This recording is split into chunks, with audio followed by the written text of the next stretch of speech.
Well, how's it going, you guys? So, just left the processor a little bit ago, on my way home. But recap of the day, it was a chilly 38, 39 degrees this morning. Had a good 40, 45 minute walk ahead of me, like consistent moving. It wasn't bad, no up and down, but it was a steady pace. Didn't stop till I got to my tree. Man, had an amazing sit today. Was able to draw back on 2 does and missed both does, one in each tree I sat in. So I walked in, got to where I wanted, and this was like I walked as far back as I could. Got in the first tree with excellent coverage.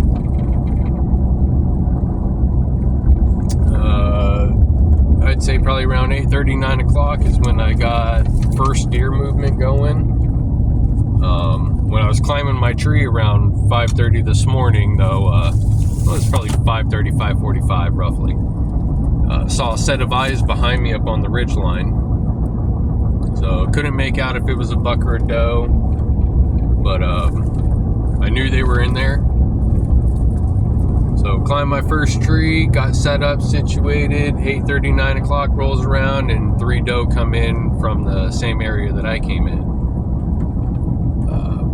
They were probably about 50, 60 yards out of me, and one of the does decided to walk on in a little closer. I thought she was 30 yards.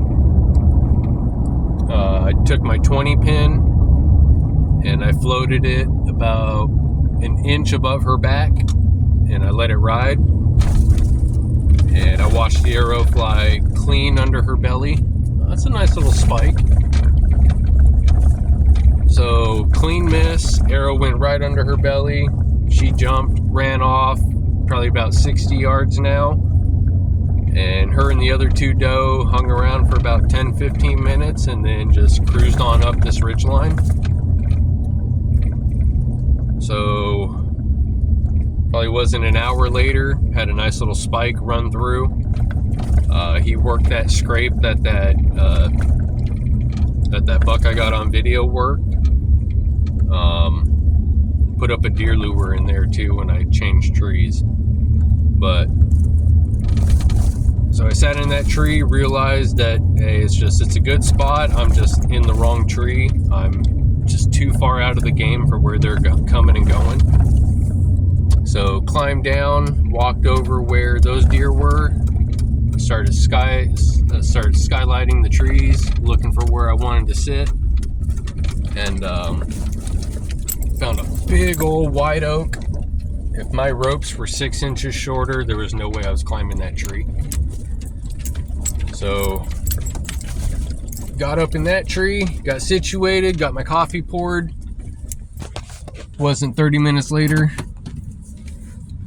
had another spike come through. And yep, let him go. He came off that ridge and he went back up that ridge.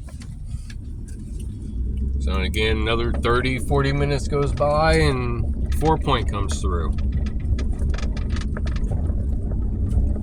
He sniffed the scrape, didn't work it, and then he walked off in the same direction that I came from.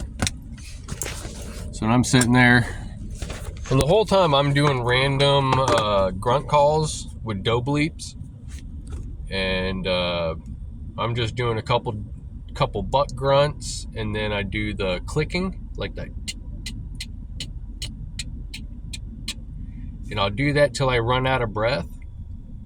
And then I take a deep breath in and I let out like a good old buck roar.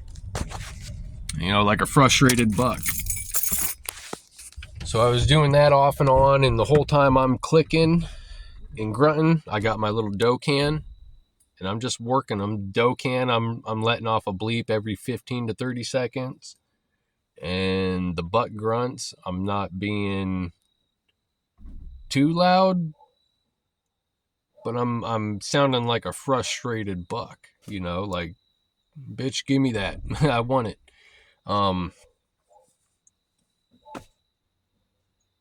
So, and then that's actually when that, he was either a 6, 7, or an 8 point. I've gone over the video. I've counted 6 points, I've counted 7, and I've counted 8. I don't care. It was just an experience. That was a good looking buck. If I had the tag, I would have taken him. But unfortunately, just not legal. Got to get my wife her hunting license now. But so yeah, after that buck came in, I watched him walk off.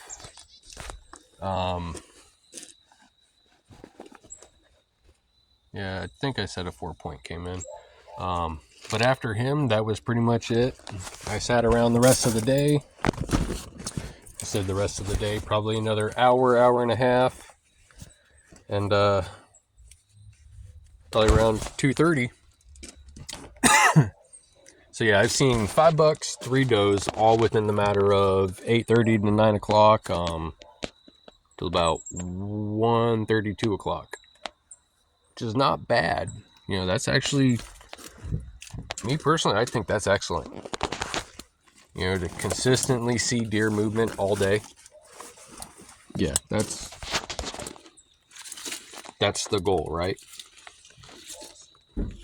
So I'm thinking, man, this is a killer spot.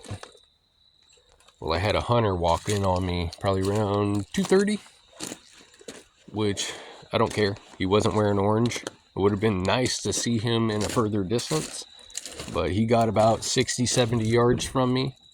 And the only reason why I saw him is because I heard him.